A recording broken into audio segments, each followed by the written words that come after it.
해당 사연은 독일인 바네사 씨가 제보해 주신 내용을 바탕으로 재구성된 스토리입니다. 안녕하세요. 저는 독일인 바네사라고 합니다.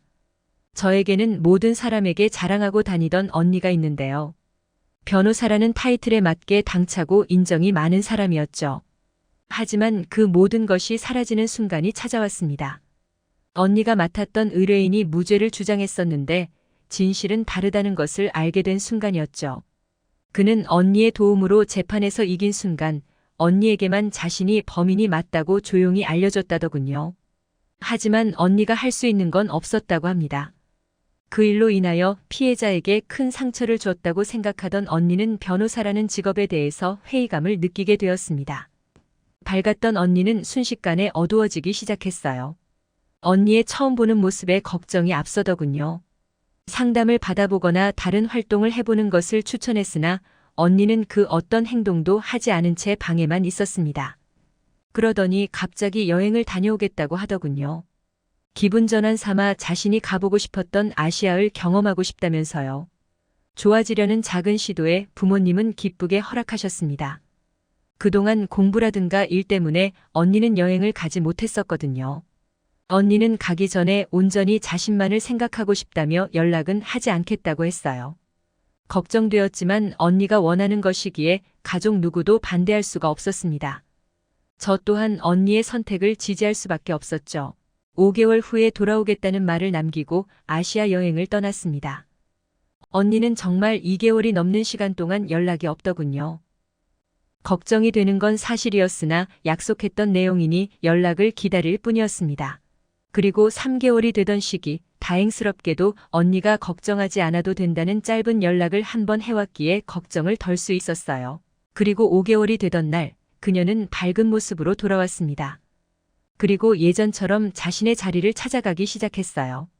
다만 그 외에 누군가와 길게 연락하는 모습이 포착되고는 했습니다. 연애를 하는 것인가 싶었지만 언니가 행복해 보여 굳이 물어보지는 않았죠. 그러던 어느 날 언니가 저녁 식사 시간에 소개해줄 사람이 있다고 하더군요. 저는 그 말을 듣는 순간 올 것이 왔다는 생각을 했습니다. 언니가 언젠가 지금 만나는 사람을 소개시켜줄 것이라고 생각했거든요. 부모님은 무슨 일인지 전혀 예상되지 않는지 불안해하셨어요. 그날 저녁 언니와 함께 집으로 들어온 남자는 동양의 남자였습니다. 사실 마음의 준비는 하고 있었으나 동양인이라고 생각하지도 못한 저희는 버벅거리며 남자를 맞이했습니다. 독일어를 못할 것이라고 생각하고 영어를 시도했더니 오히려 남자는 수준급의 독일어를 보여주더군요. 민망함에 혹시 독일에서 사냐고 했더니 그건 아니었습니다. 그는 한국에서 사는 한국인이었습니다. 독일은 가족들에게 인사를 하기 위해서 왔다고 하더군요. 무슨 소리인지 이해가 되지 않을 때 언니와 결혼을 생각하고 있다고 했습니다. 순간 저뿐만 아니라 부모님조차도 깜짝 놀라서 포크를 떨어뜨렸습니다. 교제 사실을 알리러 온 것이 아니라 결혼을 알리기 위해서 온 것이었죠. 저는 떨리는 목소리로 결혼을 하면 한국에서 살 생각이냐고 물었습니다. 솔직히 저는 언니와 떨어져 살 것이라고 생각해 본 적이 없어요. 언니는 저의 분신이나 마찬가지인 사람이었거든요. 언니와 5살 차이가 나기는 했으나 다들 쌍둥이냐고 물어볼 정도로 함께 다녔죠. 제가 언니를 많이 좋아하기도 했고요. 각자의 인생이 있다고는 하지만 언니가 없는 독일은 생각해 본 적이 없었습니다.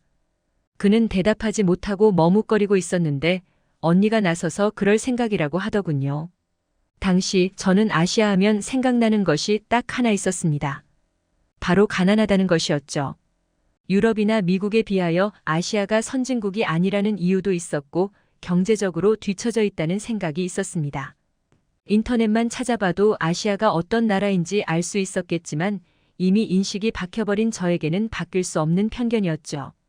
그런 나라에 언니가 살 생각이라니. 너무 안타깝다고 생각했습니다. 한국에서 살면 불편할 것이라고 생각했는데 언니는 전혀 생각도 하지 않은 것 같더군요.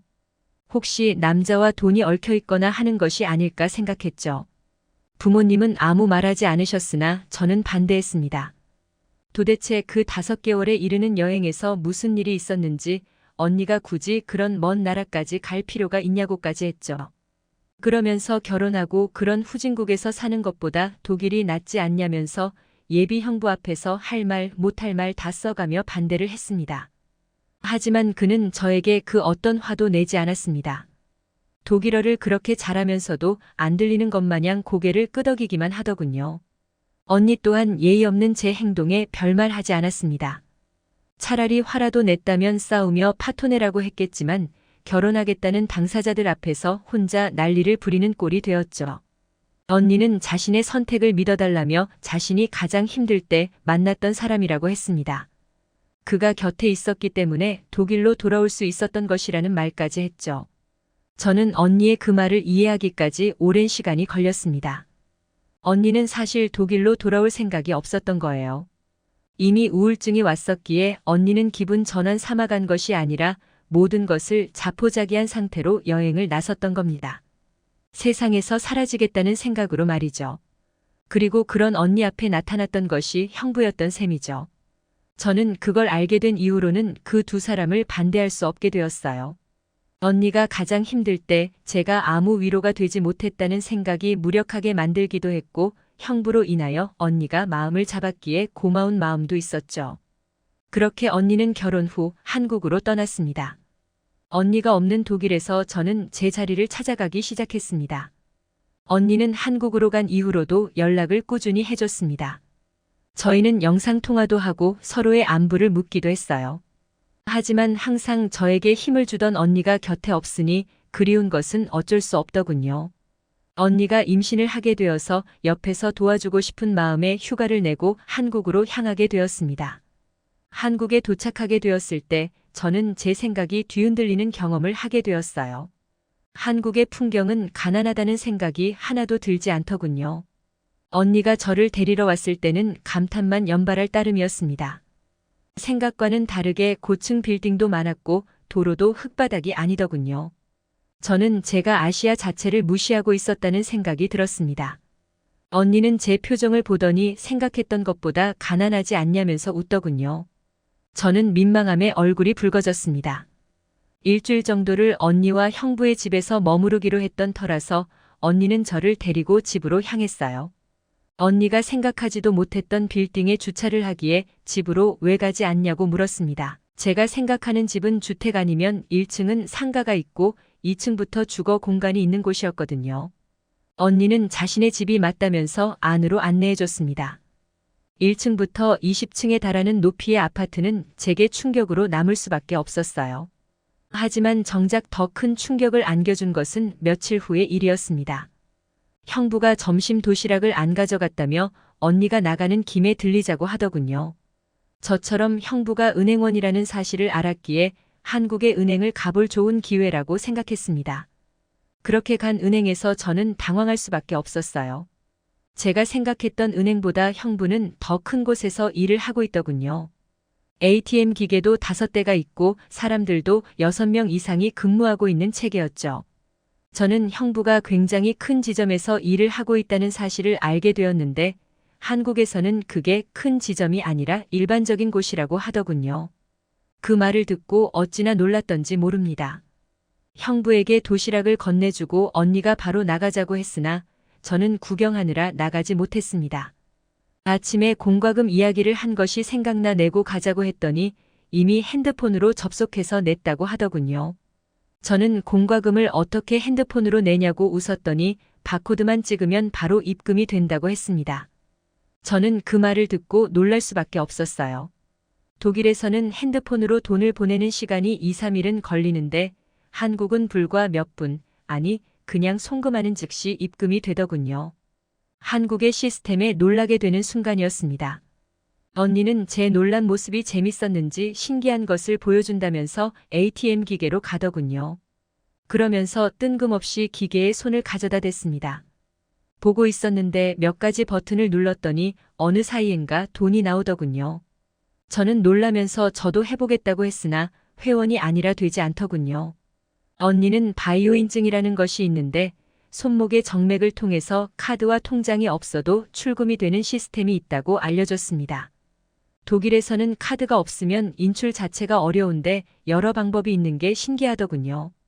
그 외에 독일과 다른 부분을 경험하느라 30분이 넘도록 은행에 있었습니다. 은행만 해도 이렇게 많은 것들이 다른데 실생활에서는 얼마나 편리할까 싶더군요. 그걸 확인이라도 하는 듯 저는 언니와 함께 한국에서 평안한 경험을 하게 되었습니다.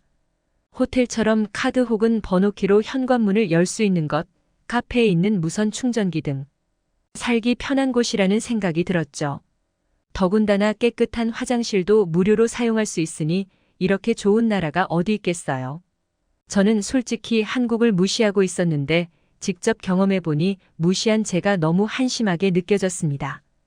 그 외에도 형부가 저를 위해서 한국의 명소들을 데려가 주셨던 덕분에 한국에 대한 인식이 완벽하게 달라졌어요.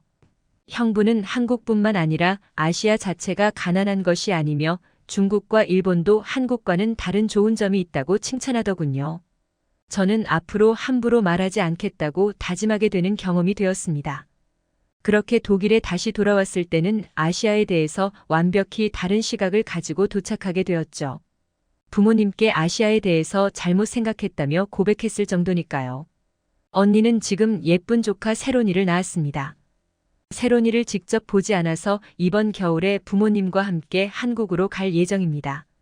제가 달라졌던 만큼 부모님도 달라질 것 같다는 생각이 들어요. 만약 언니가 형부와 결혼하지 않았다면 저는 여전히 제 편견 속에 갇혀 살았겠죠. 아직 용기가 나지 않아 사과를 못했는데 그때 형부에게 상처 줬던 것 죄송하다는 말 전하고 싶습니다. 지금까지 바네사 씨가 보내주신 사연에 대해 소개해드렸는데요. 어떻게 보셨나요? 클립뉴스에서는 여러분의 사연을 기다리고 있으니 소개해주고 싶은 사연이 있으시면 언제든 제보 바랍니다.